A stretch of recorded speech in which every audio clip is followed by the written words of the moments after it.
Everybody's watching, but nobody's watching now for me, for me, for me. Yeah.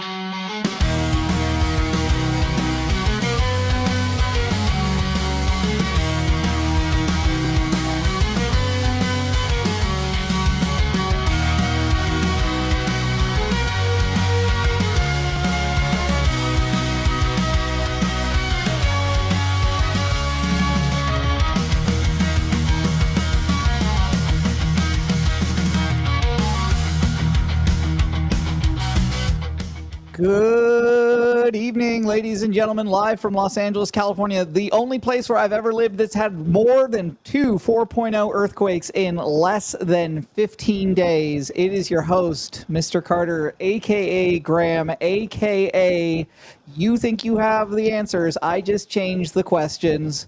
Mr. Carter presents. All right, so today we have a guest that I'm super excited about, and stay tuned till the end of the episode. We're going to have an announcement about midway through that's going to be super interesting, and we're going to have an announcement at the end that's going to be a really big deal. I hope it makes you all laugh. But our guest today is someone who I've been waiting to have on the show pretty much since I decided I was going to come back and do more podcasting. Ladies and gentlemen, the person with the greatest rap handle I have ever read, Phyllis Driller. Welcome to the show, sir. How you been?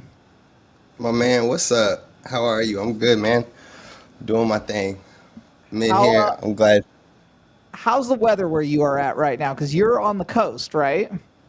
Yeah, I'm on the coast. I'm sorry for the choppy video, but the where I'm at right now, I'm in Port Hueneme, basically. So I'm right here on the coast, kind of in a good spot. I could tell you what the weather's like. Let me see. Oh, it's a nice little 64 outside right now where I'm at. You know what's crazy is I feel like people who've never been to California are like, so everywhere's Los Angeles, and you're like, no, actually most places are not LA, especially weather-wise. You know. That's so funny. That is how it is, and a lot of people, it's crazy because they like out here they market out here like the realtors and all that stuff. They market it as 40 minutes from LA. That's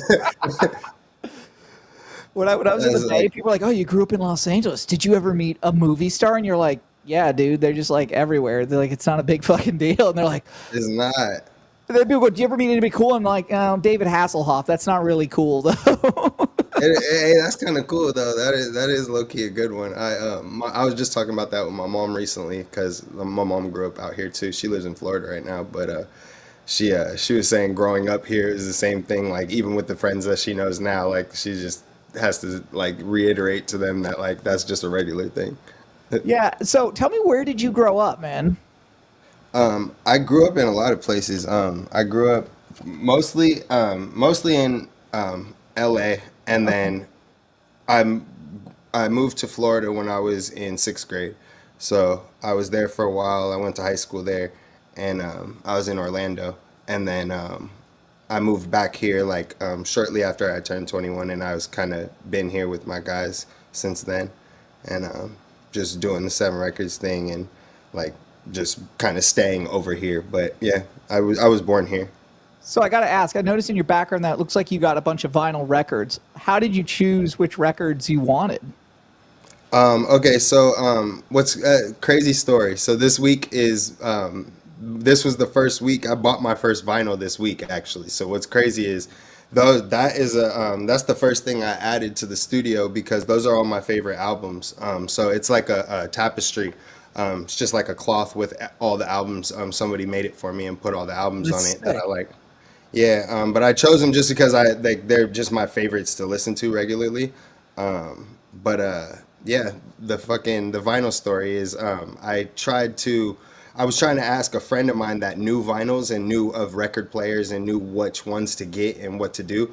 And I had bought a Future album, and his album comes out the I think it's Thursday or Friday, one of these days this week, and it came on sale for the vinyl, and I was like, you know what, I'm gonna buy the vinyl and I'm gonna get into this shit, and I'm gonna like see what it's like to hear things for real with that, and like just kind of get my favorites and just start with my favorites and then go into the classics and things that need to be heard on vinyl.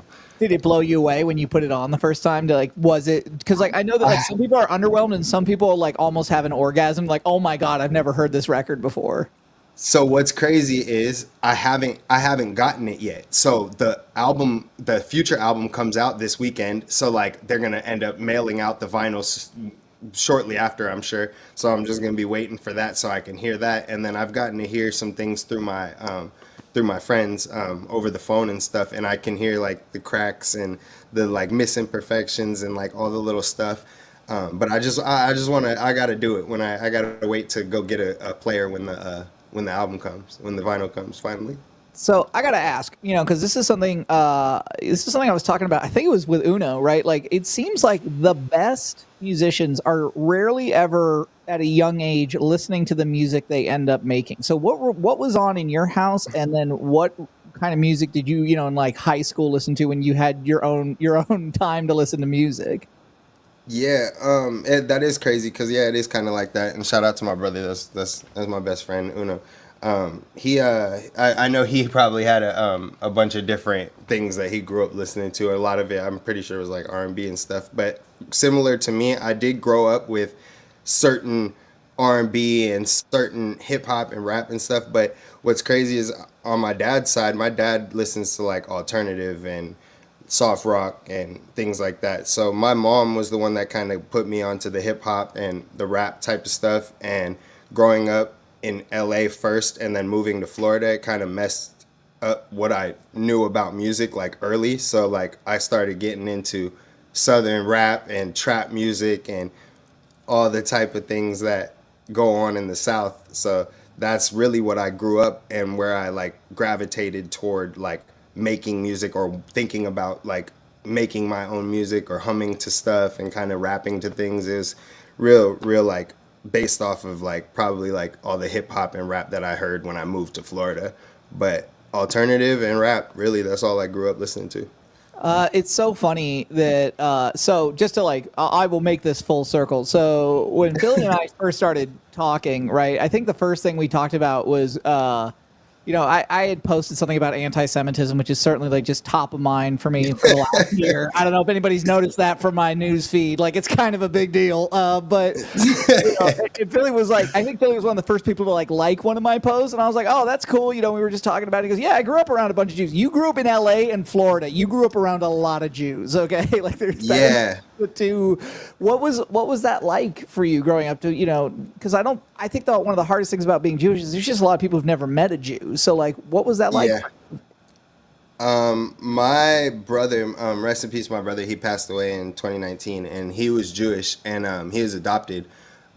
So I when I started being around his like actual family, like once after being with us and he kind of like started getting into like his real family and like understanding like what they stood for and like the things that they grew up doing and like all their stuff, like he grew up in a Jewish household for the most part. So like when I found myself in their family and kind of hanging out, I would just pick up stuff and I kind of just learned about his private school and I learned about things that they had to do on weeks in and weeks out and holidays and all kinds of stuff. And similar to me, we were both mixed. And this is when I say my brother, this is one of my like really, really close friends. So Right. we got together young. So I want to say eighth grade going into ninth grade. And he like was a mixed kid that was kind of trying to get into the public school and he was in private school for a long ass time, so he didn't understand. And like us being cool at that time, I was already like from LA and I like came out to Florida and like I was just like, bro, I got you, let's just like I'm gonna show you what it is. Like so we just started kind of showing each other stuff and it was cool, man. It's good to get perspective, man. Just like what you were saying, growing up in all these different places, you're around all kinds of people, whether it's Jewish people, all kinds of different stuff, and I think that feeds into the reason why I'm so just open to things and just like outgoing with all kinds of stuff. Like, and I just don't really like I don't judge by anything because I have so many friends and different like dialects and different formats and all types of different stuff. Well, the reason why this kind of popped into my head all of a sudden is you were talking about that it was your mom that introduced you to hip hop, right? And like Yeah, this is a super funny story. So my mom was like 40 when I was born. So my dad was like 60 when I was born. Super yeah, weird experience. And my mom was little like she was a professional like painter. She went to art school. She was a designer. And then she decided to yeah. become a psychologist because she didn't have enough to brag about at the dinner party, right? I That's so remember funny. I remember this very vividly. She read something in the LA Weekly, then took Uh-huh. herself down to the Compton swap meet in like 1990, Oh bought a shit. copy of NWA Straight Outta Compton from a guy that Wow. she didn't know was Eazy-E, brought it home, and then played that shit. And I remember the first time I heard Ice Cube, I was like, I don't know what this is, but I need much more of it in my life. That's how that no, that's the feeling that I felt when I got to Florida. Like I started hearing weird stuff, like different things that I just that weren't reaching California, and I was only 10 years old, so I didn't really know anything. And once it was put in front of me, it's same vibe. I just was just like, all right, this is it. Like what is it because like it's so interesting because for a long time it wasn't until like I don't know like 99 or 2000 where you really you certainly had Outkast, but you that was like as deep into southern rap as you were going to get in the mainstream. So like what is it that Exactly. people from the west coast don't understand about southern rap music? Because like it came on real strong and then it like I still think it's Yeah. misunderstood in a lot of ways. So what is it that people don't get? I can't speak for everybody because, like I said, I still was born here. So, like, I adopted a lot of things from Florida, but I did learn a lot of the history and a lot of things. But when it comes to like mainstream stuff from Florida, you like it goes like it's like Trick Daddy and like Two Live Crew shit, like Uncle Luke and like shit that was, you know what I mean, like those type of things that were staples to like the world rather than just what Florida was. But when I can only speak for when I got to Florida, but when I got there, it was like like the influence of it wasn't just Florida, just like you said, it was the South, but like Boosie, Plies, Rick Ross, Ti, Future was even a person that I got into really really early, like around 2010 ish, and it's those like early years of being in Florida. That's when I heard of all these different types of artists, and I'm sure I'm missing a bunch of different ones. But and if I didn't say like T-Pain, I think that was a big one for me. That was like a huge one. It was just like okay, like there are people like Ace Hood. That's a big rapper. If you ask anybody from Florida about Ace Hood, they know who that is. Like then you kind of get a little deeper, and then it goes to Kodak and the people that are still kind of around today, and they've been in the spotlight for 8 9 years. You know what I mean? It's like for me it was those type of people that kind of shaped it for me. Like they just don't people just don't understand that where you grow up isn't the only music. You know what I mean? It's just not. That's the only thing I can really speak to because it's hard like when it comes to like speaking on like Florida history and like all those types of things because I don't know particularly everything about why people weren't put on from Florida during the time that I was growing up. Sure. And once I got there, it was in my face. So it was just like, okay, I think it's like being able to travel and be open. Yeah, I think the other part of it too is, LA has such urban sprawl, right? So being a neighborhood band isn't a thing here. Like if you want to get over, you've got to go over to the Valley. You've got to come over to the West Side. You've got to Yeah. go down into Long Beach, and that's Miami has neighborhoods, Fort Yeah. Lauderdale has neighborhoods, Atlanta has neighborhoods, and you might start in there, and then you have a built-in fan base, which then goes other places and tells people about you. Whereas in LA, you got to go somewhere else just for someone to notice you. Exactly. No, exactly. It's just a different market. And especially now, it's crazier because of the whole streaming thing and just everything, the way that music is like received now, it's just different. So you can kind of get songs everywhere. Back then, like I remember hearing T-Pain for the first time as a kid and having to try to keep Googling who it was and try to figure out where the lyrics were and all this and that. There's so many ways to figure that out right now. I could Shazam it. I could do anything to figure out what a song name is right now. I could type like in 2 seconds, but before it just wasn't like that. I mean, you were talking about Trick Daddy and Ti, right? And like, I remember the first Ti music video I ever saw, 24s, right? And I saw how that like Yeah. Jewish kid from LA was like, I can wear my hat like that. I could not wear my hat like that. That did not look good at all. And I remember at the time just being like, what the fuck is this guy saying? Because it's all in code too. Like, so if you don't and it became like Yeah. you said, it's this cool game to go online, look up the lyrics and try to like Oh, backwards decode what he's oh. actually saying, you know?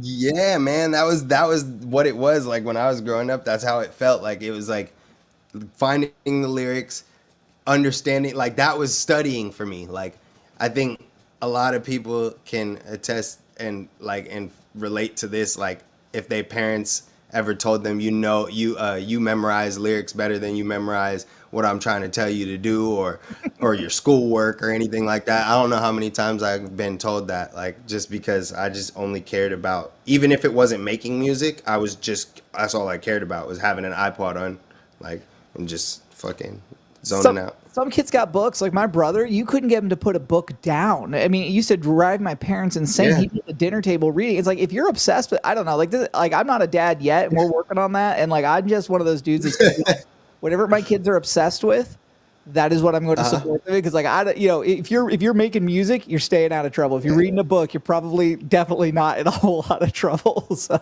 Oh yeah, you're probably staying out of trouble, but yeah, that's the thing with books though too, is like it takes people to a different place. So sometimes they feel like that's their shit. So like they just don't want to escape out of that. So I do understand that too. Um, So you said that shit's alternative wild. music. Tell me what alternative music was on in your house because I listen to your music and I do hear a lot of like very specific influences. So I'm going to be curious if those are the ones that you were actually listening to. So what alternative music was on in the house? So it started with like, do you know who Sponge is? Yeah, of course. Yeah, it started with that. So my dad is like, that's so you can kind of understand the type of realm, and then it goes into like the more softer stuff, like the Foo Fighters, third, what is it, Third Eye Blind, and the those type of. Then my dad, he went to the Coldplays and the U2s and then I kind of got to the Linkin Parks and the Limp Bizkits on my own because that was more like rappy to me. So that was my shit, and Yeah, then I still sonically, I like. hear a lot of U2 in your music. It's like it's very Wow, broad and there's a lot of that's complex dope. complex little ditties that if you're not listening, you totally miss them. Oh yeah, I I appreciate that, man, and I appreciate you listening because that shit, like, yeah, that's one of the things that like I don't consciously do, but I get happy and I get like excited when people tell me that they hear certain things because it's just, I don't know, it's just relative things to people just make people feel good. So if it reminds somebody of something, it's like, okay, cool. Like I'm glad. I want to be original, but I also want people to feel like something that they felt before, like, wow, this is dope. Like I really enjoy this. Yeah, I mean, I think that like and by the way, shout out to Black Truffle TV who's in the chat right now. And Shout music out, is hey, key. real quick though, shout out to Key, my brother, label mate. We in I this uh bitch. I think though that like there's also this as an artist you want to be seen and you want to be seen in your entirety, right? And Yeah. I think that when people notice those little things, like when people go, oh, I really like your lighting, it's like, yeah, because I've been watching movies my whole life and all I've ever wanted to do as a photographer was tell you a story with like one picture, so of course I study like That's so lighting, funny. um, Yeah. so just a follow-up sort of question here because it's really kind of a big thing that's in the alternative space. How do you feel about Linkin Park's new singer from Dead Sarah? How do you feel about her? I don't know anything about that. I haven't been keeping up with it. So, how do you feel about it? Is she nice? Like, is what she replaced what Chester. like, yeah, Yeah. Chester Spot, yeah.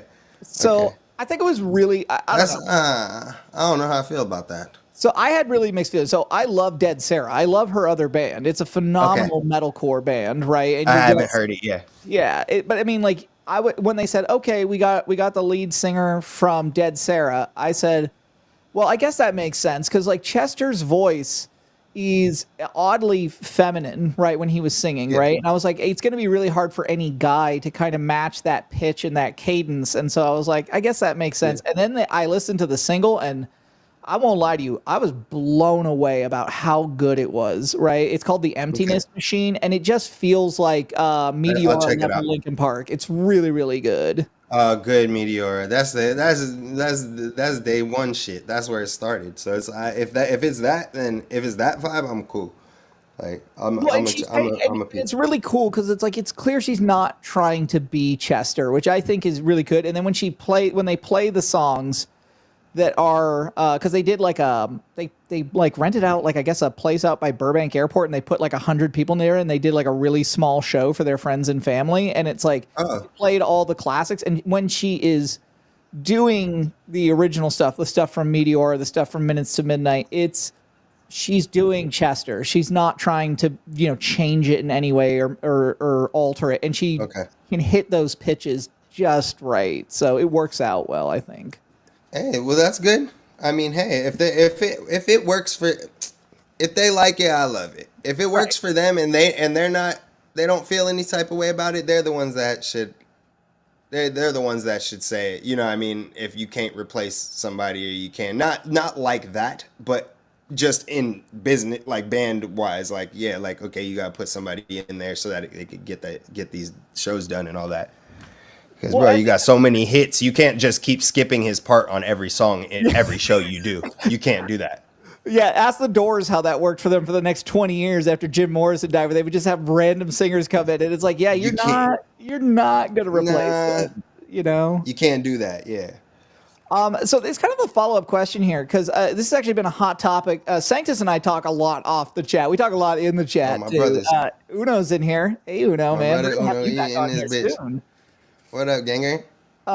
So you were talking about this, and I think this is really an interesting standpoint, which is if it works for the band, then that works, right? Yeah. There's a lot of questions right now, I think, about how much we let the audience impact art. And what is your take on that? Like, do you make music for you, or do you make music for the audience? It's tough. So I guess it's really really yeah, it's tough because I as an artist I want to make songs for people, but I also there are also times where I make songs that are just for me. And I think what it comes down to is having backing and having my brothers and having people to listen to the songs. And when the time comes, everything we record. So we just record songs, and then when it comes down to time to put albums together and put things together, then we look at what we have and we kind of piece it together. When I was, if not the best in the area, he might be the best person ever at doing it. So it's we do this shit like for real, for real. So it's like when we put the songs together, it's like all right, like we'll decide if they're album songs or if they're just a song that isn't for the people, or if we don't like if everybody in the room's not feeling it, then it's probably not a song for everybody. Like it might you just gotta trust the people around you, because if you only trust in yourself, then that's when you making music for yourself and dropping music for yourself, that's when it becomes a problem, because then you just either dropping everything or you're holding everything because you're too like self-conscious about it and you're thinking too much. And it's like, okay, cool, like no, you just got to create really. And then the songs that go to the people are the songs that the people get to get. That's so interesting that you all just record a bunch of music and then it's like it's light, and I'm about to lose any cachet of cool I've ever had in the show. Not that I had any, but it's like a Magic the Gathering deck. You take what you have and you put it together and you make something, right? That's Yeah. so interesting. I guess I've never heard of anyone doing that way. Like, when was that how you came up making music? Was through that process, or was that something that you were already doing? And then when you met Uno, you're like, oh shit, this person does it the same way. Because I know there are artists that are like, I'm going to sit down and record this one record. I'm going to do 12 tracks for it, and that's it, right? Like, Yeah. how did you come about that process? My brother that I was talking about earlier, my brother Danny, that's the one that's Jewish. So if you ever hear me say D or Duke, that's my brother. He and I started doing music together, and it was more like not like, oh, let's do 12 songs, but it was more like just create and see what we come up with, and then we kind of stack songs. So yeah, it started like that, and then after we kind of stopped, I moved back to California, and then I was with Uno, and I was with all the homies that are with us with Seven Records, and Matt, I don't know if you know Matthew Aaron. He's one of the producers and artists that's with us, and he like handles a lot of like the shit that we do, and his work ethic is insane. So he just works at a crazy level. So when we would do these like, I want to say in like 2015, I think we started doing these exercises where we would just like put on beats, and then like for 15 minutes we would just write, and then whatever we came up with, we would just go. And like we would make songs together, and then we'd make separate songs, and we'd do stuff. So we just got used to stacking songs. So it kind of just, it's always really been like that. Yeah. That is, It's kind of, it's like training for, that's like literally like lyrical athletics, right? Like, okay, we gotta put a beat on, and we gotta drill to it until we got, that's crazy. yeah, everybody been through it damn near. Like all of us have been, like if you're part of Seven Records, you've been part of some type of session where shit's going up, where everybody's like just recording, writing, just going all day for the whole day. There's a lot of jokes about Diddy I could throw in there right now, so we're just gonna put those to the side for legal reasons. Yeah, no Diddy. We're just not gonna touch that. We gonna know Diddy that if it's needed there. Yeah. I have such respect. I mean, because like this is the thing that I think most people miss about art, and I'm really glad that Black Truffle TV isn't here, because like I say this about his interviews all the time. If you want to be good at something, it is a motion, whether it is a mental motion, a physical motion, like photography. The way you get good, shoot a million pictures. If you want to get good at interviewing, talk to a million people. And you see this in Black Truffle TV's, like work. That dude takes such care in the way that he asks questions and interacting with his guests that it's like a craft that he's worked on. And that's like, it's wild to me that like, I love when I see that, because it unlocks my passion in any other place. Like, I'm just like, oh shit. When you're around someone that like drills that hard on things, you're just like, oh dude, that's the coolest shit ever. Yeah, man. I think all of us kind of, that's something that we all kind of share in common, is that we all kind of are, whether it's obsessive about the songs or obsessive about making this thing a thing, like making our Seven Records collective something, like, or putting effort into our podcasts, as you understand, putting effort into the shows that we write and the things that we're coming up with behind the scenes and the movies that we shoot and the music videos we shoot and all this stuff. It's just, I think that's, like you said, it's just practice. And for us, we've been doing it for a good amount of time, and that doesn't mean we know everything, but we know a lot. So we kind of just keep trying to find new ways to reinvent things. Yeah, tell me. All right, so because we've used the word drill here a lot, and so when I first saw your rap handle, so people who don't know, if you have never watched the Golden Girls, the people right now who are younger than us are don't know what the Golden Girls are probably like, what the fuck is the Golden Girls? But it's a show about a bunch of old ladies, and Phyllis Diller was on it, and she was this very famous Jewish stand-up comedian who was just, I mean, she would just destroy people. And I'm just like, did you know who Phyllis Diller was before you chose the name Phyllis Diller? Because I saw that and I remember just like falling out of my chair laughing. I was like, that person has to have hugest balls to call himself Phyllis Driller. There's so many people, like I get it every time somebody literally figures out what my name is. They literally, like, we all don't really say it out, like the full name out, so everybody calls me Philly, obviously. So it's just like they don't really know what it is. I either get somebody that asks me, "Are you from Philly?" or if I say Phyllis or Phyllis Driller, then they ask me if I know who it is. And but when I made the name, I knew that it was like a person, but I didn't know anything about her. I grew up knowing what the Golden Girls was and like all that stuff, so I didn't really like know much about her, but I knew she was like a comedian. I knew she was on that show and stuff, but I didn't really think much of it. And I kind of just when it was a weed strain actually that actually started everything. Yeah. So yeah, it started like with that, and then like I started like it was like I don't even know, man. It was really honestly like it just came. Like it was just making a play. That's how I know I had heard the words before. So like it just came out. It was just like, I think the weed was called like Super Phyllis, Crazy Phyllis, something like that.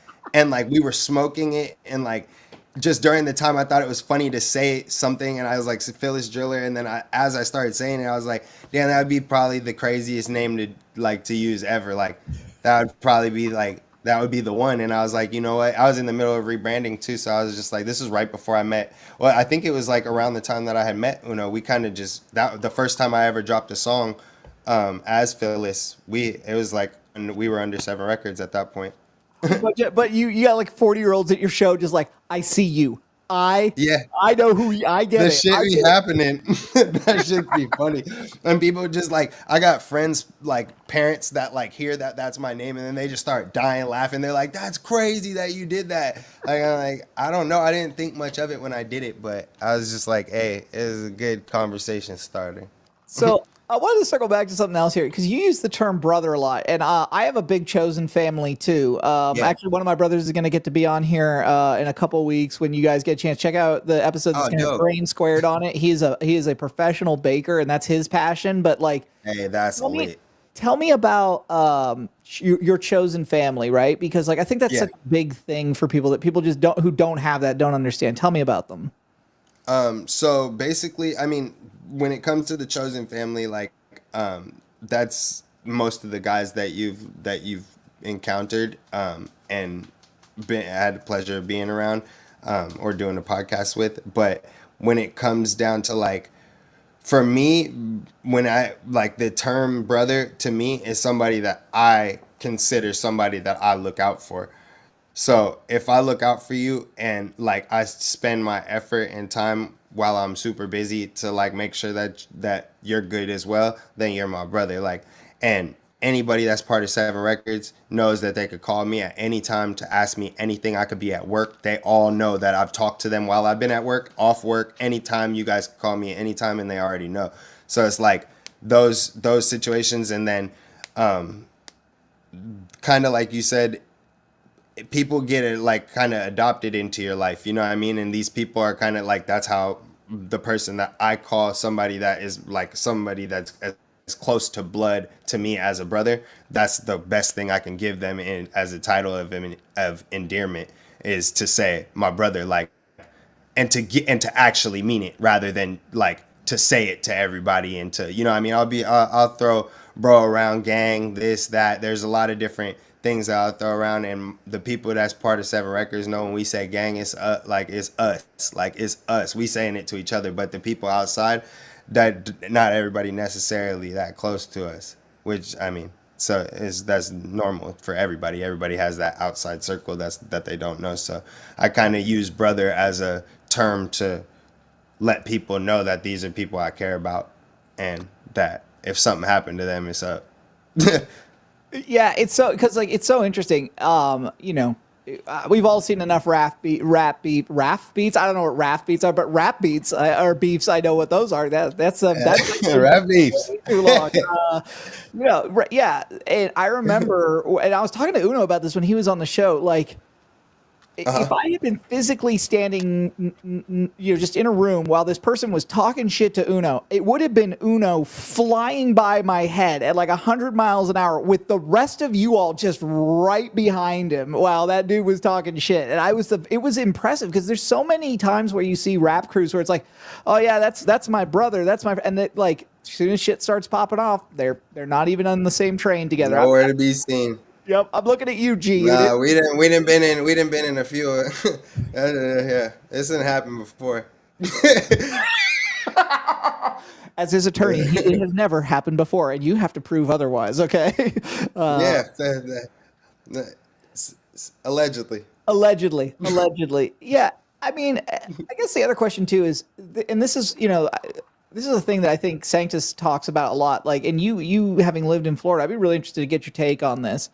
There was a time that being real was really important, right? Like 50 Cent was the guy that you did not talk about because 50 might show up at outside the studio and try and shoot you, right? Yeah. Like that was a big deal. And it certainly seemed at some point in hip hop that stopped being a thing. And I remember the moment where I first noticed it was Rick Ross, where it's like you have a literal corrections officer pretending to be the world's biggest gangster. He literally absconded with another guy's name. Like, do you think that time in hip hop still matters? And when did you first notice that it was changing? Noticed that I noticed that it was changing. I'd have to say, I'm trying to think, maybe around that same time, because that was kind of shocking to me too. Like, and then like the whole name thing, like you said, taking a whole person's name, that shit's crazy. Like, and then him being alive to be able to be like, why'd you take my name? That whole thing is just nuts to me. Yeah, that's one of those things. I think, I don't know. It's kind of hard because we've been around, like I've wanted to do this for a long time as far as being in the industry. So I kind of knew it was fake it till you make it. I've always known that. And I've kind of just, there's a lot of things that you just like, whether my parents have told me or like just certain things about hip hop that like everything's not real, like, and everything's not gonna be like real, like as what is portrayed to you. And I think things that showed me that were like Tupac writing on a napkin and you know what I mean, and doing his first contract on a napkin and just things those type of things, shit's not real. Like you have to be in it to understand how to get what you want. And I think to answer the first or second part of your question, do I think that it holds the same weight anymore? Absolutely not, because people let a lot of stuff slide that they wouldn't,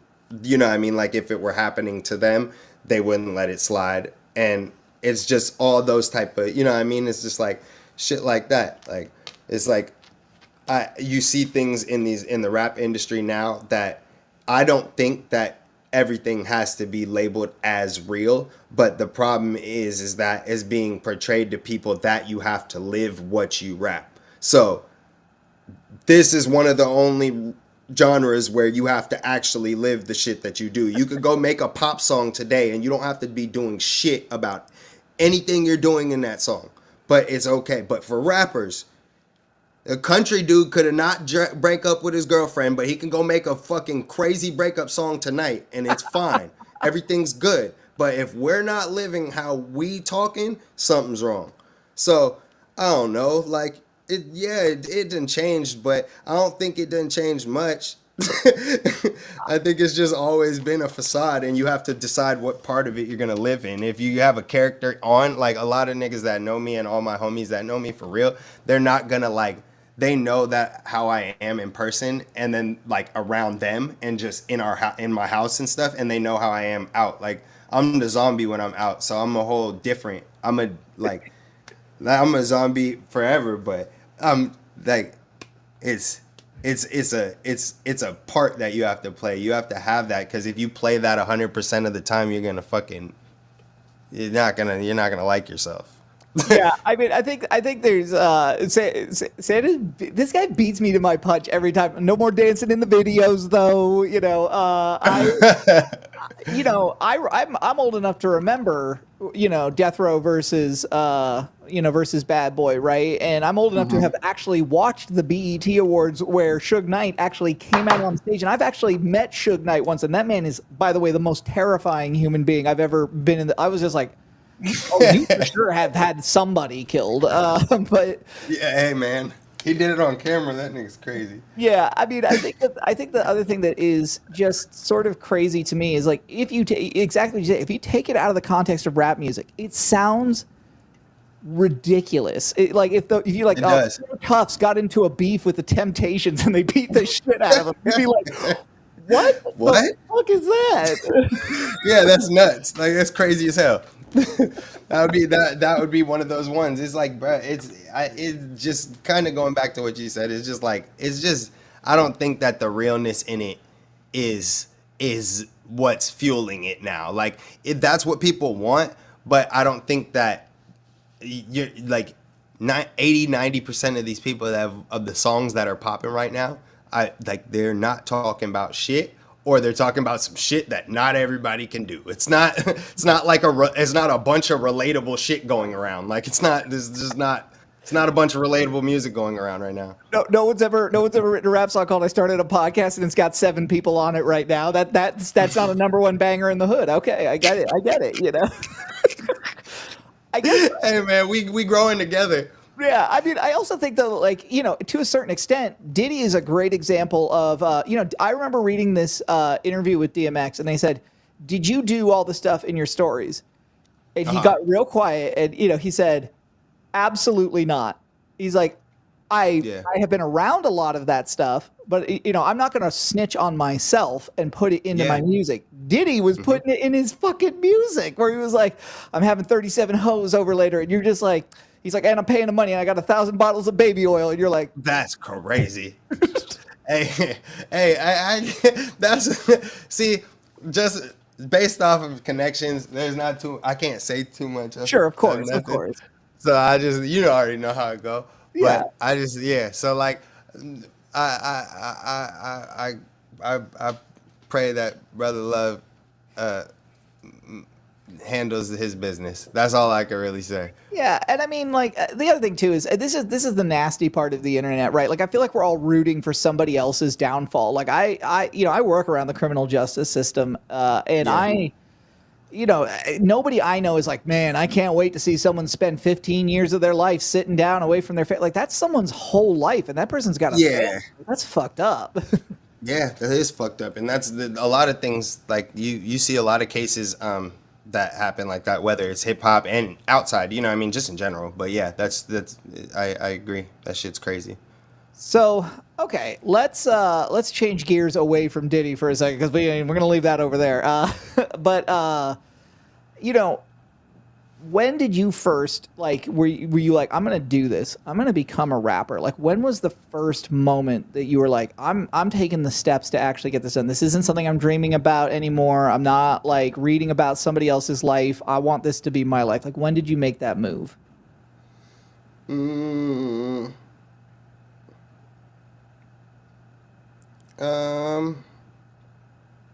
Well, probably pretty early.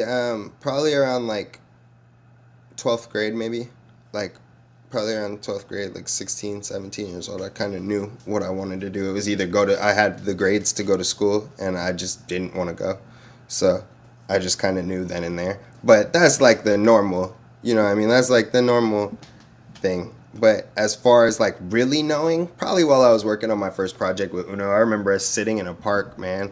He could probably tell you this story too. I remember us sitting in a park, and we were looking for beats for me to finish because at the time he wasn't making solo music, and we were just sitting in the car, just he and I just sitting there at this park trying to write songs, and I was just like, "All right, like I'm gonna just write this one, and you just gonna sit here with me and help me, and like if I get stuck, I'm gonna ask you this and that," and like I think it was like helping gain my confidence because I had left doing music with my brother at the time, and then kind of came out here and just was kind of understanding that I could do music regardless of where I started doing music. I could still keep it going. I have other connections. I think just being with Uno and just kind of just punching the gas and just saying, "Hey, we're going to work on a project," and then really put the project out and then work on a second one. And it was just a snowball effect. Once you start doing something, you see people's reaction to it, and you start putting music videos out and doing things with your brothers all the time and doing shows and opening for people. And it starts snowballing. Like, it kind of just came to us. So, I mean, we worked for it, but it worked out. Oh, I mean, like listening to this story, and like I had Uno on, and I think we only scratched the surface, and Uno's coming back on with Mike Valley to talk about that project, and like I don't think we Yeah, even of course. scratched the surface, but like the price of passion is something that I really believe in, right? Because like I do this, there'll be an announcement later on about some other stuff that I'm doing. That's called Mm, foreshadowing. But you know, I'm also a photographer, and like the price of passion is that you are so passionate about the things that you love that sometimes you're going to miss out on things that other people who don't have that passion don't have. So yeah. what are some of the things like that you have had to give up for the passion of making music? Um, I mean, not much that I feel like I had to get. Not, I mean, it's not much. Stop. Go over there. Get out of here. Go. Stop bothering me. Like I'm the star dad. I'm like, move. Get out of here. Let me live. Um, he wants to hang out. I'm like, bro, it's not time. Lay down.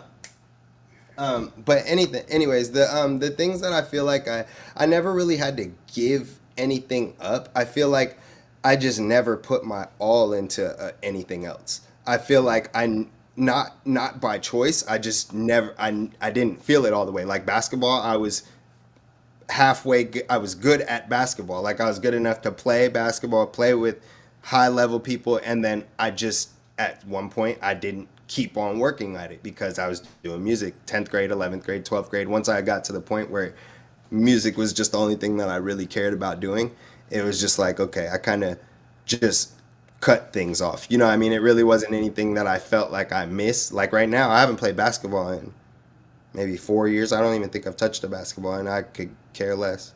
Like I loved basketball. Like I literally anybody that grew up with me knows how much I love basketball. My brothers know how much I love basketball. I talk to them about basketball. We've all played basketball together, hundreds of games.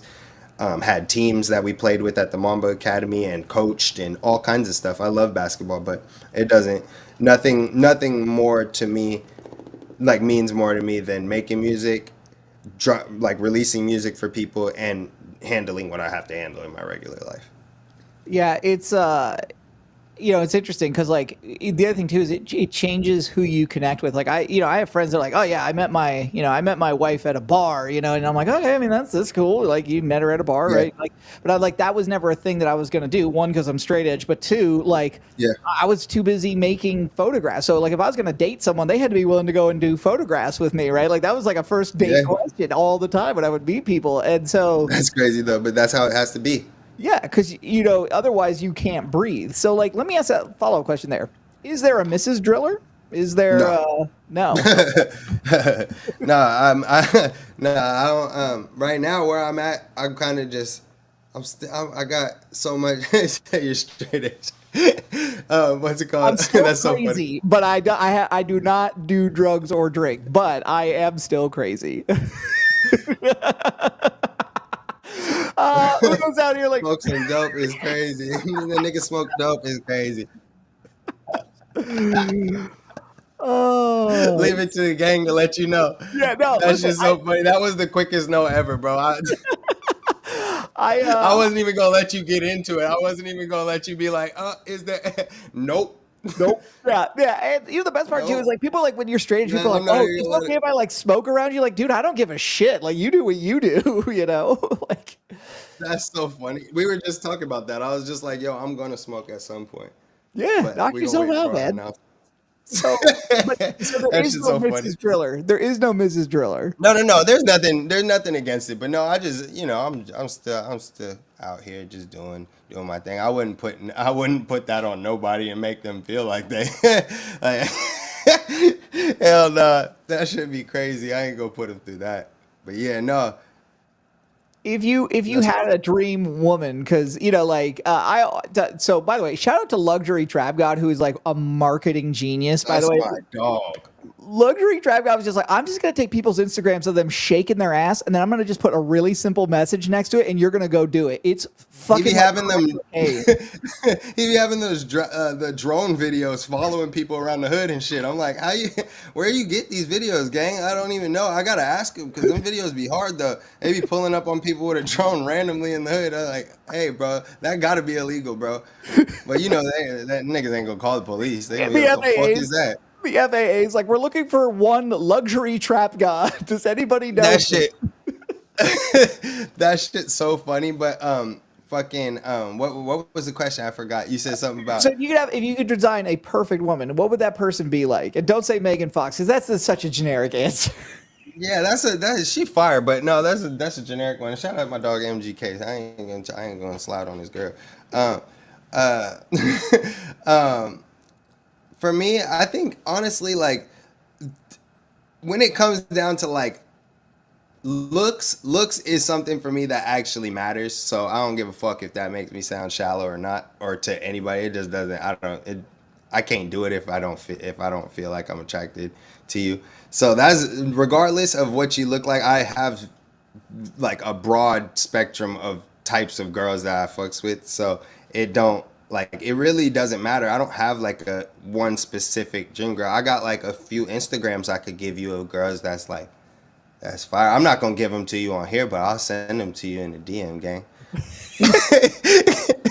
That's the next show where I just like start bringing screenshots. So what about this one? You know, no. Hey, I'm trying to say, hey, matter. By the way, that won't get you in trouble, gang. My bad. Yeah, no. I mean, my wife wants to do an intervention for Sanctus, right? So my wife, let's back up and say, anybody who says that looks don't matter, right, is just full of shit. Like, they don't matter forever, right? Like, when you've been with someone for 30 years, you're not going to look the same as you did the day that you showed up. And it can't be the number one drive of things, because you can be a beautiful person and just be a piece of shit underneath. And that, I'm not fucking you. That's it. But, like, of course it matters. And anybody who says it doesn't, I don't think is really being honest with themselves.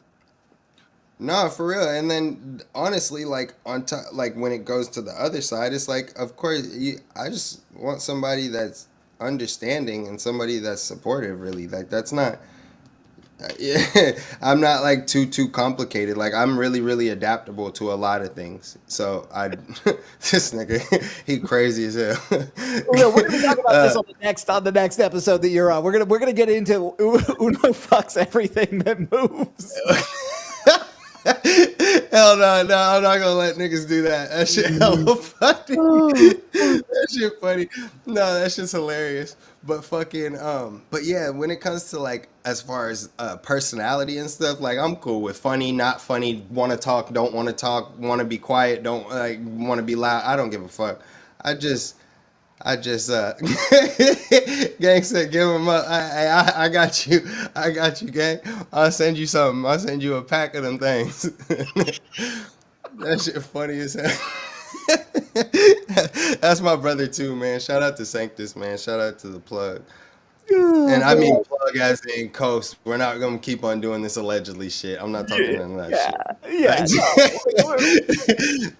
No, that's funny, but yeah, she gotta be understanding, man. Like whether, like you said, if I gotta go out and take photos, if I gotta make some songs, if I gotta do this, you gotta be understanding. Like that's, as long as we can communicate and be understanding, I'm cool with it. And you look semi good, like to me, then we cool. I'm good. That's the dream one for me. I knew, like the funny thing is too, because, like I said, straight edge people think you just like stay at home and you don't do anything. It's like, yeah, straight edge people are freaks. Like we have our vices. They're just not drugs and alcohol. Right. And I super laughed because when I met my wife, I was like, one, super beautiful. I'm sure she's driving home from work right now and is probably just like, stop fucking talking about me because she hates being the center of attention. But like, that's so funny. I met her and I was like, oh my God, you're the only person on a dating app who looks way better than their photos, right? Because it's the other direction, and like other way around. Yeah, yep. Yeah. I was like, this is like a reverse catfish. What is that? That's a salmon, maybe? This might be an upstream. This might be an upstream fish. Hey, don't get me started on the fish. Shout out to Michael Jackson. That man, he loved fish. I mean, that man funny.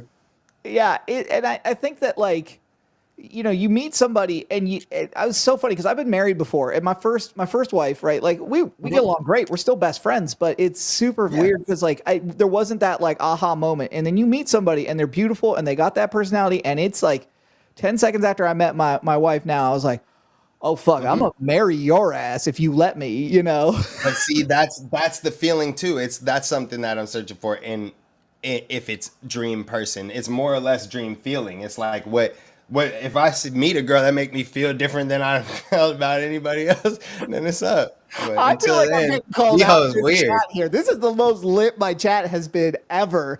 Carter's room looks We in this freakish. So my wife, I used to drive an Acura TLX that had a red interior, and my wife got into it the first time, and she was like, "Why does the inside of your car look like a sex dungeon?" That shit funny as hell. That's man. In a world where truth means nothing. They're eating the dogs. In a world where Joe Rogan and John Oliver are hailed as intellectual icons. In a world where Hollywood makes the same shitty movies over and over and over again. From that world comes a team.